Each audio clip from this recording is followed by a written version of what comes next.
guys, I'm Angie and this is Shenanigans, the channel where I talk about whatever I want. And there are a lot of lawnmowers going on outside my house and I'm really sorry about that. So if you hear it, that's what that is, but I have to do this. So today we're going to be talking about the case of Carly Gregg, the 14-year-old girl who killed her mother. This case is particularly interesting, not just because it deals with a young killer, but also because it's a debate on mental health. Trigger warning for like basically everything, obviously unalive. These words are so stupid and I'm really sorry, but like I'm still starting out, so I'm trying to make YouTube like kind of like me a little bit, so I'm trying not to like say words that will make YouTube mad. So sorry. Unalive, attempted unalive, talk of firearms, which I will be calling a weapon for YouTube reasons, domestic abuse, drug use, EDs, self-mutilation, and speculation of CSA. So if any of those are things that you can't handle hearing right now, I'll put another video up here somewhere that's a little bit more lighthearted that you will probably enjoy more. Please take care of yourself, don't make yourself upset, okay? With that being said, let's get right into it, shall we? Carly Madison Gregg was known as an exceptional student. She skipped the 4th grade. In 2022, she was named the Student of the Year, and she even got a 30 on her ACTs, which is pretty amazing, especially for a 14-year-old. She's described as smart, kind, thoughtful, and talented. She loves music, she plays the piano, the mandolin, the guitar, and she even made herself a ukulele. She's good at drawing. I'll put one of her drawings up on the screen. And her stepfather says he's never even seen her angry. Most sources, especially those trying to plead her case, say she has no history of violence or behavioral issues. However, in 7th grade, she did get in trouble for bringing a Swiss knife to school, and she was sent to an alternative school for 6 months until her old school let her back in. Ashley Nicole Smylie was born on April 11th, 1983 in Stuart, Florida. She was an algebra teacher at Northwest Rankin High School, where her daughter Carly also attended. She loved the beach and trips to Disney World. She enjoyed reading, spending time with her family, playing video games, and going for walks with their dogs Wyatt and Finn. Ashley was a wonderful wife, daughter, teacher, sister, and friend. But more than anything, Ashley was a devoted mother. She loved being a mother more than anything. Her strength and compassion throughout life were and continue to be an inspiration to all who knew her. She married Heath Smylie, a 39-year-old physical therapist, 3.5 years ago. So that's Carly's mom and stepdad. Carly's biological father, Kevin Gregg, struggled with drug addiction, and his relationship with Carly was not good at all. She thought her father was angry and unreliable. When they did see each other, he would sometimes sit in a chair and not talk to her all day. And he would also not help her get food. When she was 6, her father did something that scared her and caused her to run and hide under the bed. He was also a very dangerous and scary driver. According to Dr. Andrew Clark, a forensic psychiatrist who we'll get into a little bit more later, Carly had court-ordered visitation with her father about every other week, but she hadn't seen him for at least a year before she committed her crime. When Carly was 4, Ashley and Kevin actually had another daughter named Natalie, who unfortunately passed away due to medical illness. I couldn't find exactly what the cause was, but like most sources say it was a genetic thing. Some sources say she passed away at 14 months, some say 18 months, so it was like less than 2 years old, okay? Allegedly, this deeply affected Carly. When she was 4 or 5, her parents divorced. While Carly doesn't remember seeing her mom being beaten, she does remember seeing Ashley walking around with bruises and injuries, and Ashley did tell Carly when Carly got a little bit older that Kevin did domestically abuse her. Carly also recalls Ashley taking her and leaving Kevin in the middle of the night. Ashley was still so afraid of Kevin that this is allegedly why she set up security cameras and kept a weapon in the house for self-defense. So now that we have the whole family tree laid out, let's get into the actual crime. It's March 19th, 2024 in Brandon, Mississippi. Carly has a friend who's concerned for her. He says he's afraid for her because she's using marijuana and burner phones that her mom doesn't know about. So he went and told Ashley what was going on. When Ashley and Carly returned home from school together, Ashley actually went into Carly's room to look for evidence of her wrongdoing. This is where the home footage comes in. So we see Carly bring the dogs back inside. She goes through the kitchen and then into the hallway where she looks to her right where her bedroom is. She sees her mom in there, and then she turns around and walks the other way down the hallway into Ashley and Heath's room. When she comes back, she's holding something behind her back and she looks around the wall, and it kind of looks like she's like looking to make sure nobody else is there, like just to make sure that they're there alone. And she kind of shuffles sideways in a way that like makes it obvious that she's trying to hide whatever is behind her back from the camera, and then she's out of frame. We then hear one shot, Ashley screams, and then 2 more shots. We later find out that Carly had shot Ashley with Heath's Taurus revolver. I am gonna play this clip for you guys, but just a warning, you don't see anything graphic, but you do hear the whole thing, so watch at your own discretion.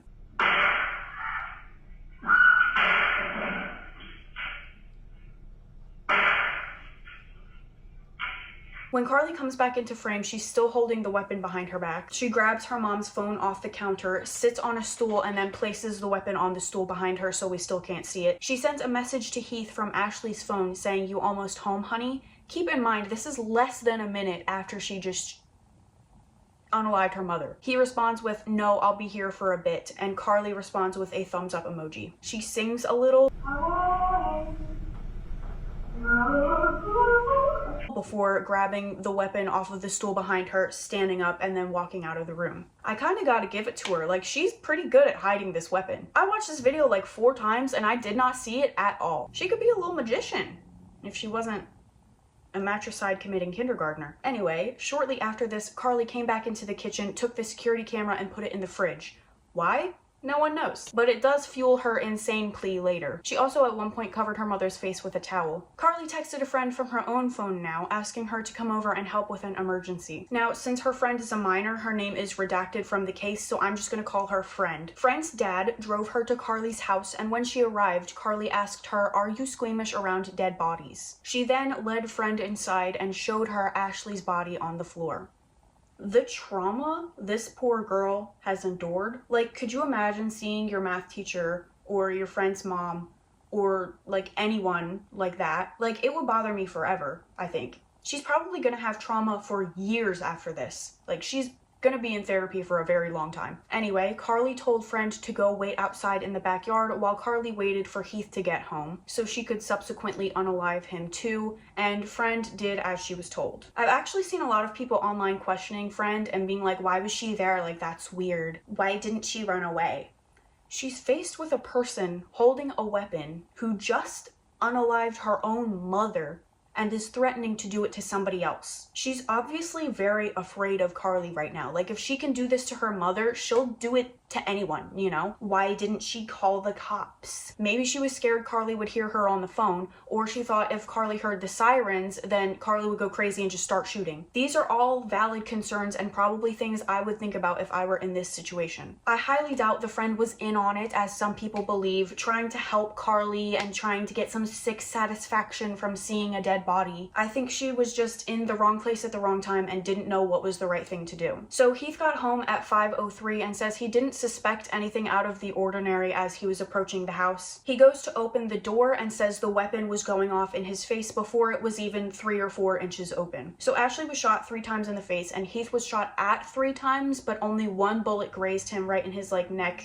shoulder area, and he managed to wrestle the weapon away from Carly. She runs out the back door and Friend follows her. They both jump the fence and run away. Heath entered the home, checked all of the rooms before finally arriving at Carly's room and finding Ashley. He says he took the towel off of Ashley's face, checked her pulse, and then called 911. I couldn't find much about where Friend went in this time, but I'm assuming she just ran home or ran away from Carly now that she knew Carly was no longer a threat and didn't have the weapon on her. Carly was found alone not far from home and was taken into police custody about 30 minutes after Heath's 911 call. So the trial. Based on the circumstances, Carly Gregg was charged as an adult with the murder of her mother, the attempted murder of her stepfather, and tampering with evidence because of the camera she put in the refrigerator. She remained in custody pending trial and her bond was set at $1 million. 5 months after the shooting, Carly was offered a plea deal that would result in 40 years in prison, which she rejected, thus the court moved along with the trial. Opening statements were read on September 16th. If found guilty, Carly faced life imprisonment for murder, 20 years to life for attempted murder, and 10 years for tampering with evidence. The defense pleads not guilty by reason of insanity. They try to paint Carly as a victim as well as Heath and Ashley. They say that her actions on March 19th were not intentional. Side note, her defense irritates me.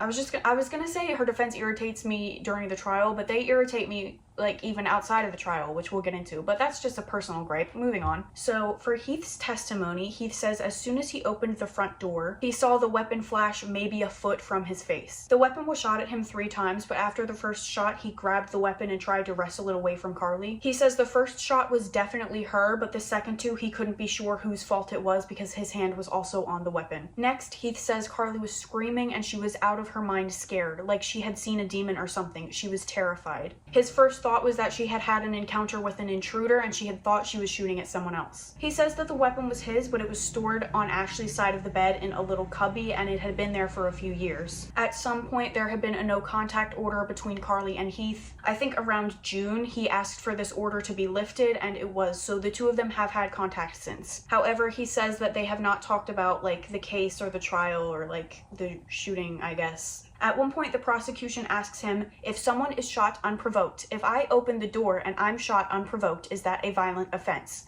And he responds with, could be, depends on the circumstances. What? I can't even elaborate on that because I don't even know what that means.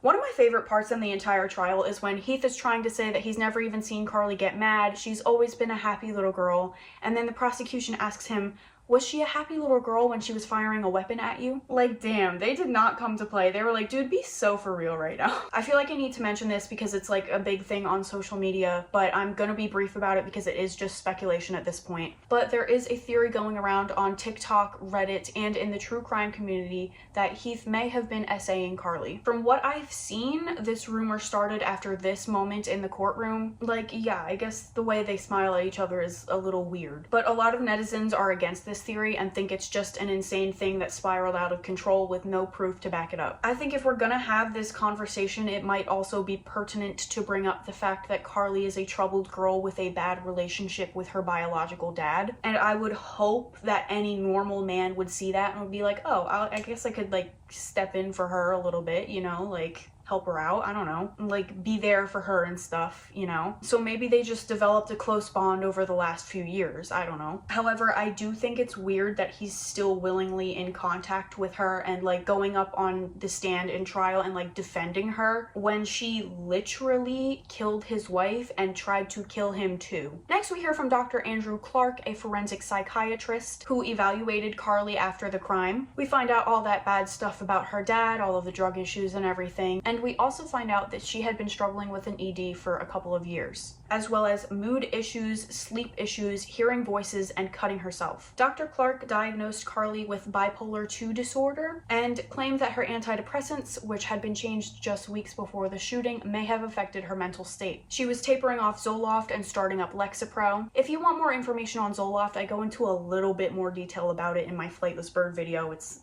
there somewhere. She had also allegedly been getting riskier in the weeks leading up to her mother's murder. Besides marijuana, she had also experimented with other drugs like shrooms and the white stuff. I don't know, YouTube gods, please don't smite me. One of Carly's diary entries was also read aloud for the court, saying, I think I had a psychotic break earlier. The whole ordeal is quite silly. I actually spoke with one of the voices in my head.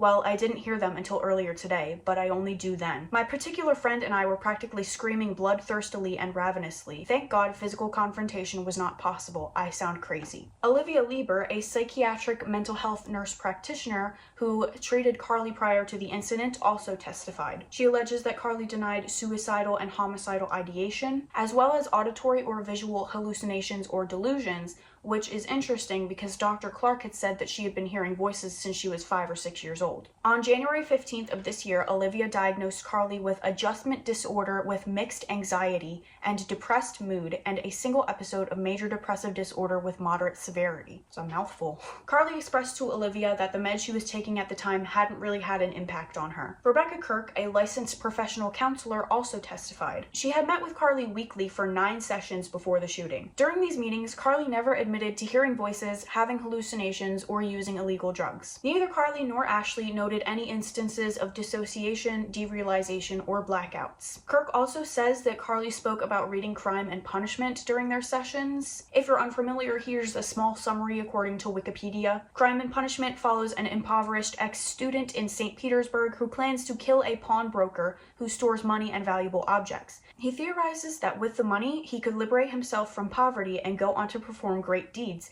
and seeks to convince himself that certain crimes are justifiable if they are committed in order to remove obstacles to the higher goals of extraordinary men. Once the deed is done, however, he finds himself racked with confusion, paranoia, and disgust. His theoretical justifications lose all of their power as he struggles with guilt and horror and is confronted with both internal and external consequences of his deed. However, Bridget Todd, Carly's attorney, later alleges that Carly never read Crime and Punishment. Jason Pickett was the forensic psychiatrist that evaluated Carly and determined that she did not meet the Mississippi standard for insanity at the time of the offense. So he was saying she knew right from wrong when she did it and she knew what she was doing. He states that he highly doubts Carly has bipolar disorder. He says he also noticed some psychopathic traits, which isn't a word he uses lightly, especially in an adolescent. He said he was concerned by some of the things she had written on her diary and posted online, and some of the dark humor memes that she participated in with some of her friends. Like, I guess, liking memes on the internet and stuff, I don't know. He describes her behavior as very callous. That's a word he uses multiple times. She's also very charming and manipulative. So a lot of people thought that the jury was going to take a long time, maybe even weeks to deliberate, but in the end, it only took them 2 hours to arrive at a decision. On September 20th, Carly was found guilty of all 3 charges and sentenced to 1 life sentence for first-degree murder, 1 life sentence for attempted murder, and 10 years for tampering with evidence. They actually gave the jury the opportunity to sentence Carly to life in prison with parole, life in prison without parole, or just let the judge make that decision. And the defense was really pushing for them to let the judge make the decision, but in the end, they really said, yeah, life without parole. They looked this 15-year-old girl in the eye and said, yeah, lock her up and throw away the key. So you may think that that's where the story ends, but actually it's not. On September 23rd, the world's biggest Carly Gregg apologist, attorney Bridget Todd, did an interview with fellow attorney and YouTuber Melanie Little. So obviously Bridget is very biased in this situation toward her client. Many netizens believe that a lot of the things she said were lies, so please keep that in mind moving forward and take this all with a grain of salt. Bridget alleges that since Carly was first put in prison months and months ago, she has been in solitary confinement this entire time. She was not allowed any visitors besides her attorneys, and she says this is because the prison is set up for visitation with adults but not minors, which is like confusing to me. I don't know why that would be. If you guys have any idea why they would do that, let me know, but I don't get that.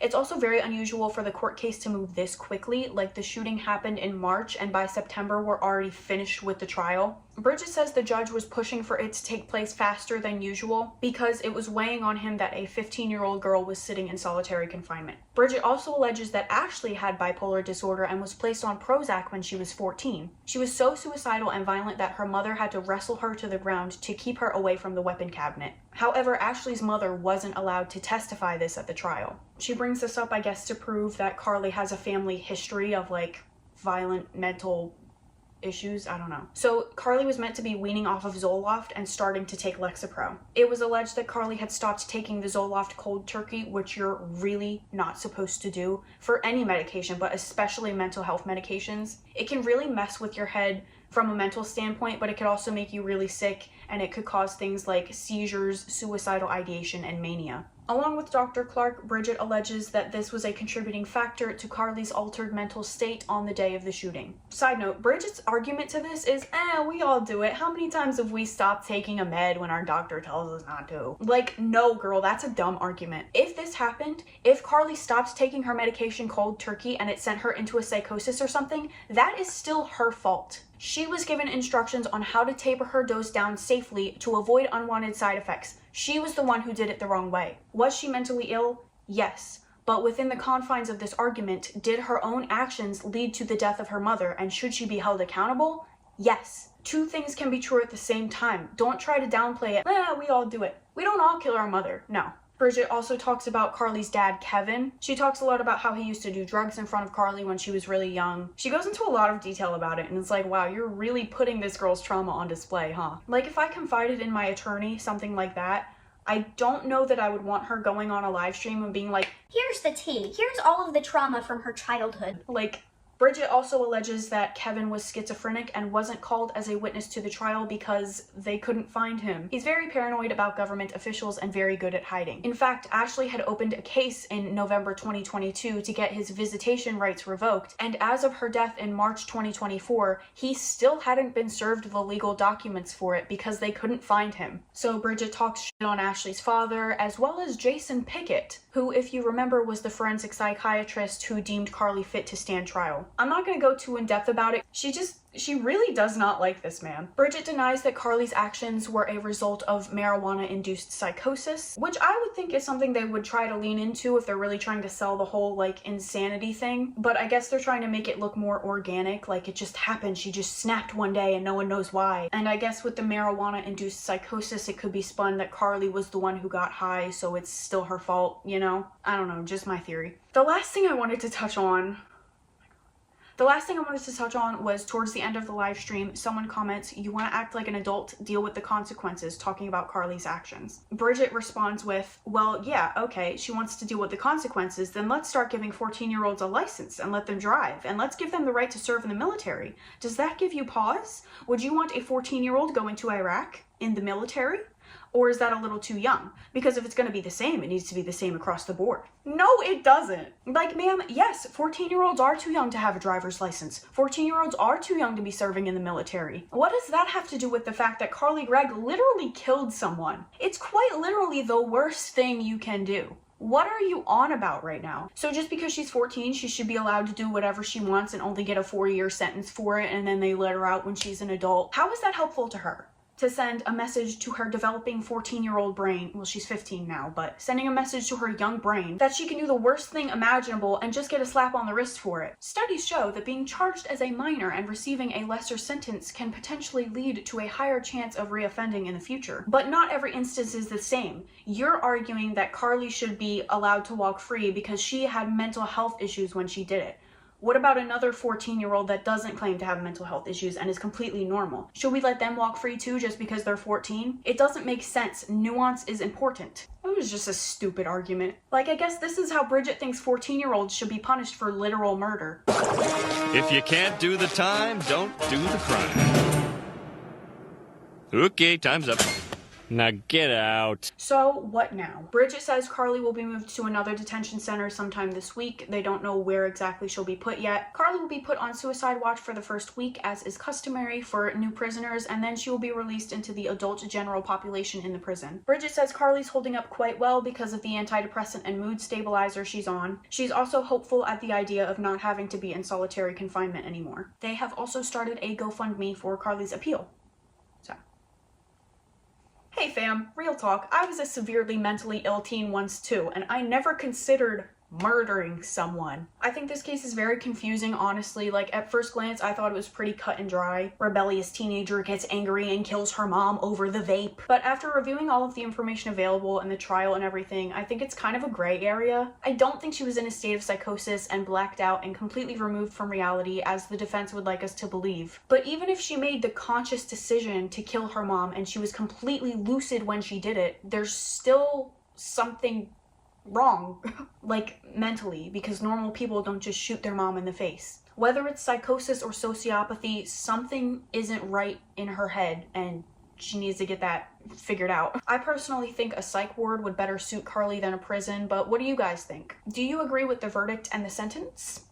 Let me know. That's all I have for this case. If you liked this video, please like, share, and subscribe. If you have something nice to say, leave a comment. If you have something not nice to say, leave a comment. I post every Tuesday and Thursday, and sometimes a secret third day. Please remember to taper your meds down slowly. Okay, thanks, bye.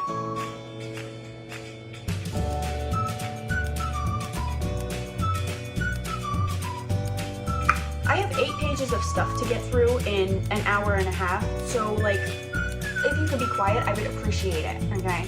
Now there's a plane. With that being said, I'm gonna scream.